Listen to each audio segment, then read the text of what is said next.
हमारी जो चेतना है, जो बोध की शक्ति है, वह बहिर्गामी है, एक्सट्रोवर्ट है।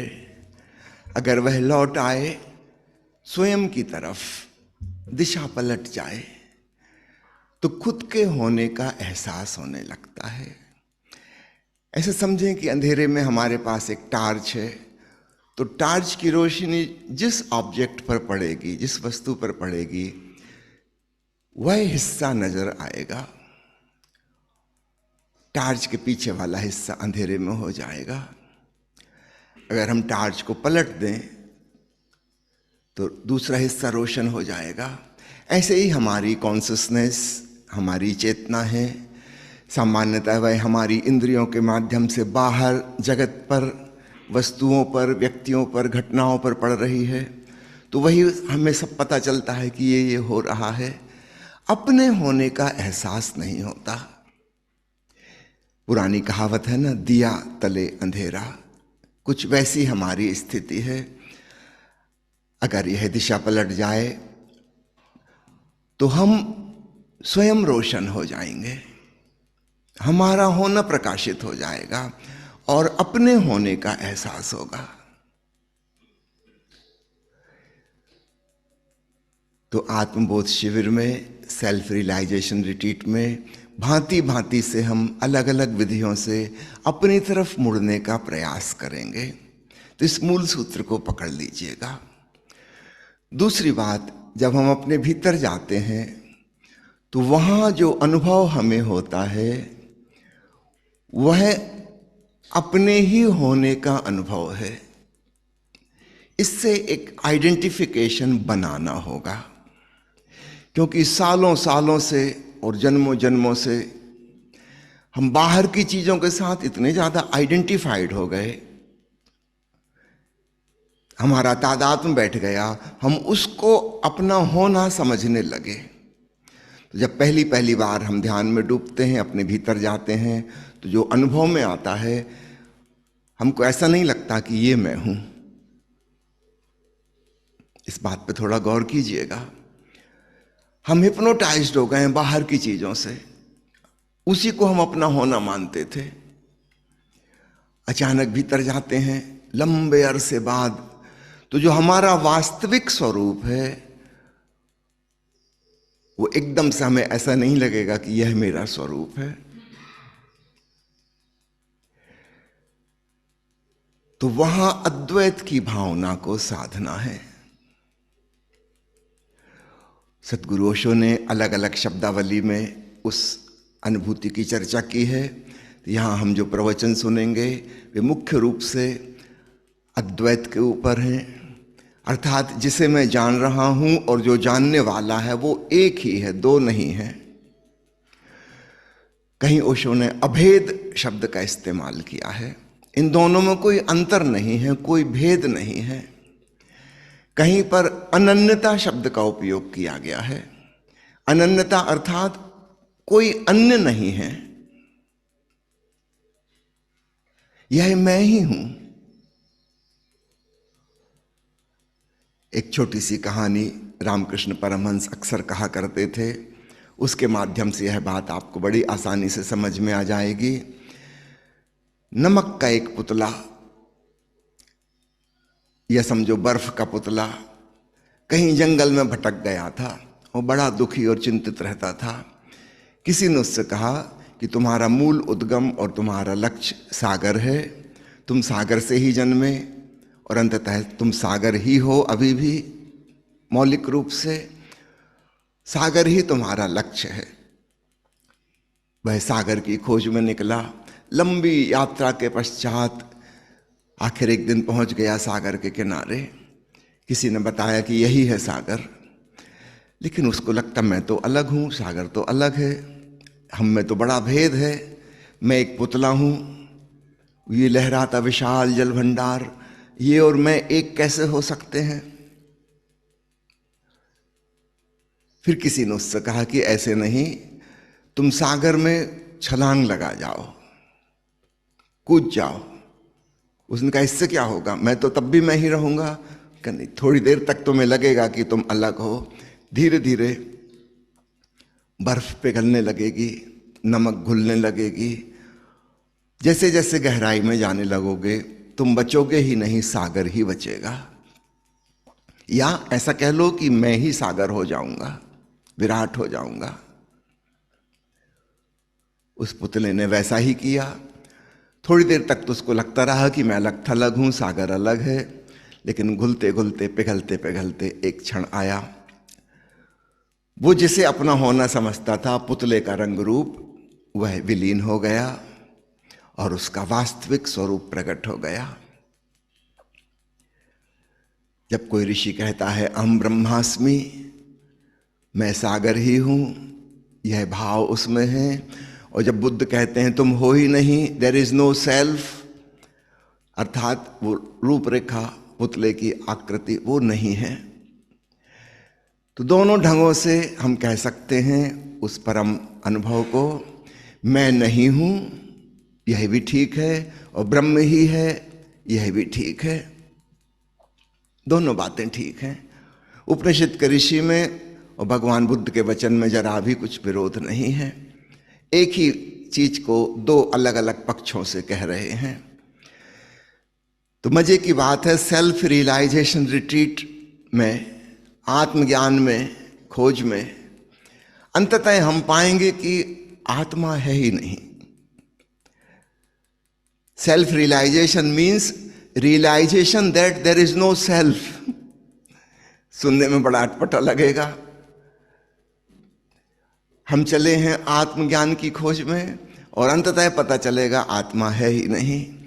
मतलब जैसा मैं पहले अपने को समझता था मैं, वो तो गायब हो जाएगा। और जो बचेगा, अब उसको आत्मा कहें कि ना कहें बड़ा मुश्किल है। एक कुएं को हमने समझाता था कि ये कुआं है, जमीन में खुदा हुआ एक गड्ढा, और सब हजारों कुएं थे, सब अलग अलग प्रकार के कुएं थे, कोई गोल, कोई त्रिकोण, कोई ईंट सीमेंट का बना हुआ, कोई पत्थर का बना हुआ, कोई कच्चा कुआं। उनके पार्ट अलग थे, रस्सी अलग थी, बाल्टी अलग थी, सब कुछ अलग अलग था ऊपर से। जब हम खोज में चले कि असली कुआं क्या होता है, तो हम भीतर गए, पानी पाया। शुरुआत में हमको यही लगा कि ये मेरे कुएं का पानी, निश्चित रूप से पड़ोसी का कुआं अलग है, उसका पानी अलग है। जब हम और गहराई में गए कि मेरे कुएं में पानी कहाँ से आया, तब पता चला कि अरे नीचे तो एक विराट जल भंडार है, अंडरग्राउंड वाटर टेबल, वो तो सारी पृथ्वी पे एक है, उसको मेरा तेरा कहने का कोई उपाय ही नहीं। कुछ ऐसा ही आत्मबोध की साधना में होता है। अहंकार की पाठ से हम गहरे जाते हैं, नीचे को जाते हैं, वहाँ हम पाते हैं, उसे हम कहते हैं मेरी चेतना, माई कॉन्शसनेस, ये मेरी आत्मा। थोड़े और गहरे जाते हैं, फिर बुद्ध जैसी बात कहनी पड़ती है, अनात्मा। उस विराट जलभंडार को हम कैसे लेबल लगाएं मेरा, क्योंकि ये भी पता चल गया कि सभी के कुओं में वही है। तो मेरा तेरा कहां बचा? कहीं कोई डिवीजन नहीं है, कोई खंड नहीं है। उस अखंड अनुभूति की ओर हमें यात्रा करनी है। और इस बात में डूबते डूबते डूबते ही समझ में आती है कि जिसे मैं जान रहा हूं वह मैं ही हूं। भीतर हम क्या जानेंगे उसकी तरफ भी थोड़े से इशारे आपको कर दूं। सबसे सहज और आसान जो अनुभव है आत्म अनुभूति का, वो है जीवन ऊर्जा का एहसास, एक मिस्टीरियस लाइफ एनर्जी, एक रहस्यमयी शक्ति भीतर मौजूद है। और यह शक्ति, यह ऊर्जा वैसी नहीं है जैसे हम फिजिक्स में पढ़ते हैं कि हीट एनर्जी और इलेक्ट्रिकल एनर्जी और भांति भांति की एनर्जी। इस एनर्जी में खूबी यह है कि इसमें जीवंतता है, चैतन्यता है। It is a conscious energy. भौतिक शास्त्र में हमने जिन ऊर्जा के बारे में, शक्ति के बारे में पढ़ा, उनमें चेतना नहीं थी। चेतना अर्थात जानने की क्षमता। वो स्वयं स्वयं को नहीं जान सकती थी, लेकिन हमारे भीतर जो जीवन ऊर्जा है ये स्वयं ही स्वयं को जान भी सकती है। इसमें ये क्वालिटी है, चेतना का ही अर्थ है जानने की क्षमता। तो जो हम भीतर डूबेंगे ध्यान में, हमें एहसास होगा एक अलौकिक शक्ति का, और हम उसे जान भी रहे हैं। अब यहां पर अभेद की दृष्टि लानी है कि मैं जिसे जान रहा हूं मैं उससे पृथक और भिन्न नहीं हूं। शुरुआत में लगेगा कि मैं तो अलग हूं, मैं तो जानने वाला हूं। धीरे धीरे धीरे धीरे बात बनेगी। जे कृष्णमूर्ति कहते हैं where the observer becomes the observed, जहां ज्ञाता और ज्ञेय एक हो जाते हैं, महावीर कहते हैं वह केवल ज्ञान, ना ज्ञाता है ना ज्ञेय है, केवल ज्ञान।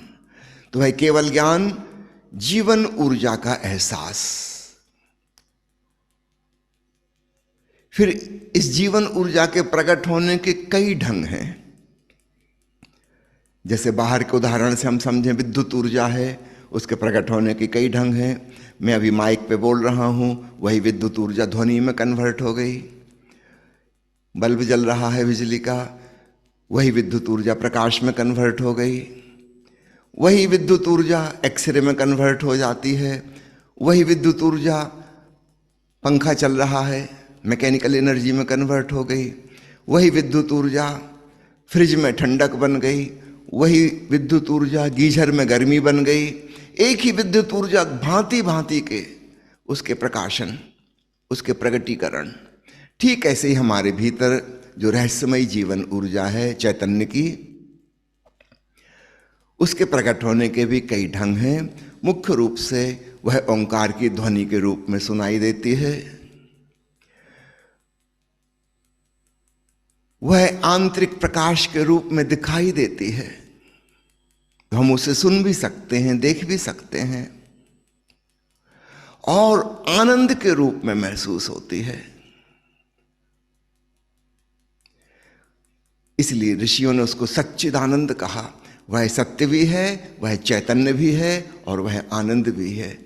और अच्छा संस्कृत में शब्दों की संधि हो जाती है। ये तीन अलग अलग बातें नहीं है, एक सच्चिदानंद। तो वह चैतन्य ऊर्जा आनंदमयी ऊर्जा भी है। तो वह ओंकार है, वह आलोक है, वह आनंद है। तो ऑफलाइन शिविर में 5 सत्र होंगे। पहला सत्र जीवन ऊर्जा का एहसास, चैतन्यता का एहसास उसमें। दूसरा ओंकार की ध्वनि का एहसास। तीसरा आलोक का एहसास। चौथा आनंद की अनुभूति। और पांचवा व्हाइट रोब ब्रदरहुड में तल्लीनता, लीनता। हो सकता है शुरुआत के 4 सत्रों में आपको लगता रहे कि मैं कुछ अलग थलग हूं। 5वें में छोड़ ही देना, अब समर्पण भाव। वो मेरे कुएं का पानी विराट जल भंडार के साथ एक हो गया, मैं बचा ही नहीं। तो भक्ति भाव में डूबते हुए, समर्पण भाव में डूबते हुए वह परम घटना घटती है।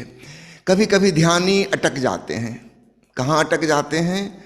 वो सूक्ष्म अस्मिता का भाव रह जाता है।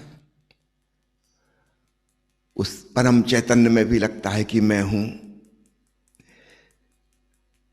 इसलिए अकेला ध्यान पर्याप्त नहीं है, भक्ति भी साथ में। अब ये भी घुल जाए, पिघल जाए, मिट जाए, उतना भी मैं ना बचे। तो भक्ति का भाव,